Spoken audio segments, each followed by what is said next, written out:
இந்தியர்களுக்கு சென்னை தொண்டர்கள் மலையக மக்களை மறந்து விட்டாரா அப்படிங்கிற கேள்வி.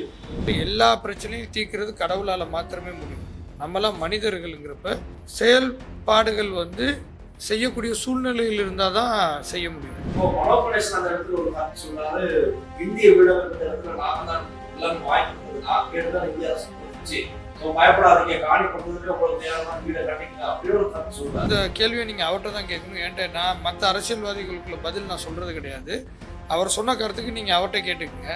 உங்கள் பிரதேச ஆலயங்களில் இடம்பெறும் ஆன்மீக, கலை மற்றும் கலாசார நிகழ்வுகளை உலகறியச் செய்ய லங்காஸ்ரீயோடு இணைந்து கொள்ளுங்கள். தொடர்புகளுக்கு 076 70 60 910. கடந்த 50 வருடத்துல இலங்கை வரலாற்றில் மிகப்பெரிய ஒரு டிசாஸ்டர்னா இதுதான் சொல்லலாம். அந்த அளவுக்கு மக்கள் மிகுந்த ஒரு பாதிப்புக்கு உள்ளாயிருக்கிறாங்க. இந்த சைக்ளோன் டிசாஸ்டருங்கிறது இந்த இயற்கை அனர்த்தங்கிறது எனக்கு தெரிஞ்சு முழு இலங்கையில் ஒரு இடம் விடாமல் பாதிப்பை ஏற்படுத்தியிருக்குது.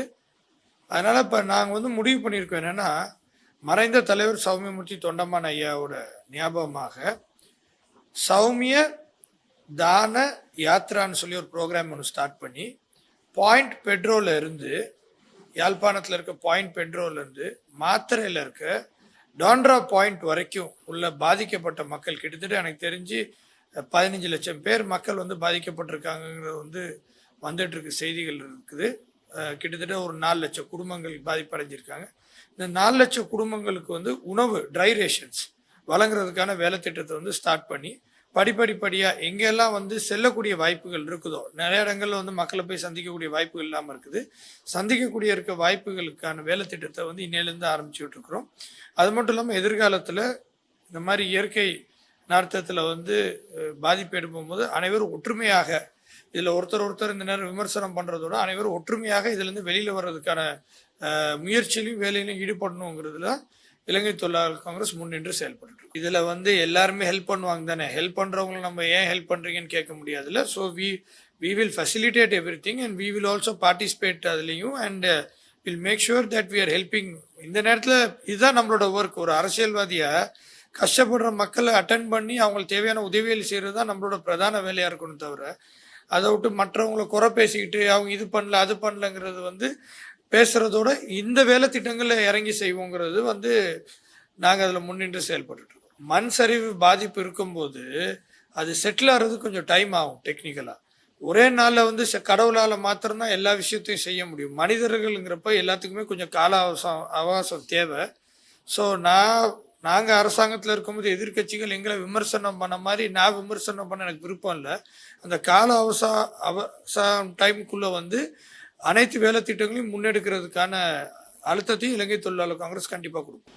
மற்றொரு விஷயம் தான் இப்போ சோசியல் மீடியாவில் செய்தி வந்து இந்தியாவிலிருந்து சுற்றுலா பயணிகள் வருகிறாங்க இலங்கைக்கு.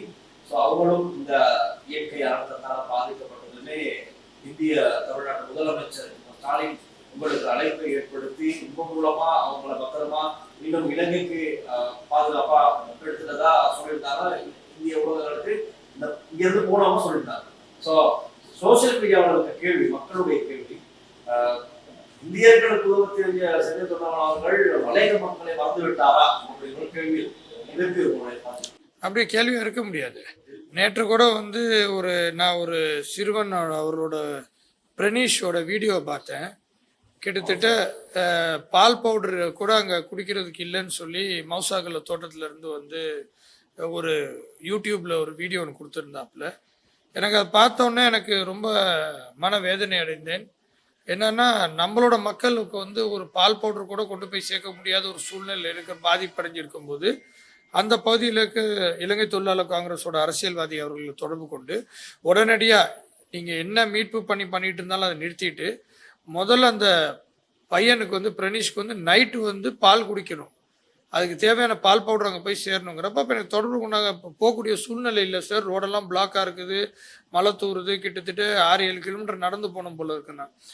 அனைத்து வேலையும் விட்டு நான் நைட்டு பிரணீஷை வீடியோ காலில் பார்க்கணுன்னு சொல்லி போயிட்டு அவங்க போய் கொடுத்து பால் பவுடர் கொடுத்து இது பண்ணாங்க. அதாவது என்னென்னா, நான் சொன்ன மாதிரி எல்லா பிரச்சனையும் தீர்க்கிறது கடவுளால் மாத்திரமே முடியும்.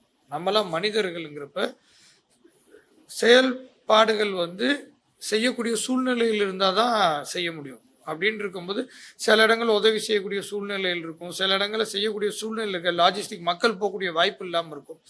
அப்படி இருக்கும்போது போகிறவங்களோட பாதுகாப்பையும் நம்ம பார்த்துக்கணும். இது எல்லாமே இருக்குதுங்கிறப்ப இதோட மிகப்பெரிய ஸ்லிப் ஆரம்பத்தில் இந்த தோட்டத்தில் 42 பேர் வந்து உயிரிழந்தது மீரியபத்த ஸ்லிப். நான் 4 நாள் அந்த மீரியபத்த ஸ்லிப் போன நாள்லேருந்து அங்கே வரைக்கும் இருந்தேன். உங்கள் ஊடகங்களே நிறைய வாட்டி இதை பப்ளிஷ் பண்ணியிருக்கீங்க. அதுபோக கடைசியாக அவங்களுக்கு வீடு கட்டி கொடுத்து அவங்களை கொண்டு போய் இது பண்ணுற வரைக்கும் வி ஒர்க். அப்படின்னு இருக்கும்போது நான் என்ன மட்டும் இல்லை, நீங்கள் யாரை குறை சொல்கிறதா இருந்தாலுமே வந்து ஒரு டைம் வேணும் அது ஒரு வேலையில் செய்கிறதுக்கு. மேஜிக் கிடையாது. ஒவ்வொரு இடமா இப்போ நான் நேற்று ஒரு 2-3 தோட்டங்களுக்கு இந்த சௌமியா தான யாத்திரா ப்ரோக்ராம் மூலியமா உணவு அனுப்பிச்சிருந்தேன். அதை உள்ளே போய் சேர்க்க முடியல. ஸோ ரோட்லேயே வெயிட் பண்ணிட்டு இருக்காங்க. ஸோ அந்த மாதிரி உதவிகள் நாங்கள் செஞ்சுக்கிட்டு இருக்கிறோம். பட் சில இடங்களில் போய் சேர்றதுக்கு வந்து டைம் ஆகுது. பட் கண்டிப்பாக அனைவரையும் வந்து யாரையும் கைவிடாமல் அனைவருக்கும் தேவையான உதவிகளை கண்டிப்பாக நாங்கள் அதை முன்னெடுப்போம். அதே மாதிரி தான் நேற்றைய தினம் நாங்கள் பார்க்கும்போது அவர் வந்து எதிர்த்தரப்பிலிருந்து ஒரு சில பார்லமெண்ட் உறுப்பினர்கள், முன்னாள் பார்லமெண்ட் உறுப்பினர்லாம் மலையக பகுதியை நோக்கி போயிட்டு அந்த மக்களை பார்த்துருக்காங்க. உதாரணம் மனோர் கணேசன், சாணக்கியன்,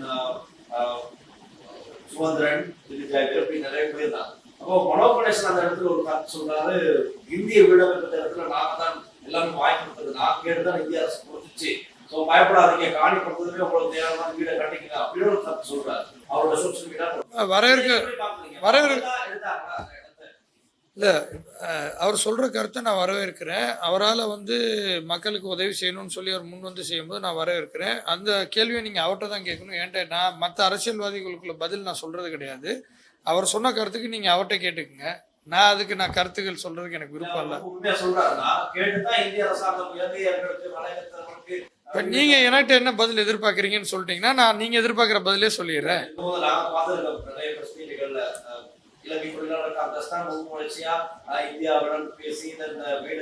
நீங்க என்ன நினைக்கிறீங்க? அது இல்ல, நீங்க என்ன நினைக்கிறீங்க? நாங்க வாங்கி கொடுத்தோம்னு நினைக்கிறீங்களா, அவர் வாங்கி கொடுத்தோம்னு நினைக்கிறீங்களா?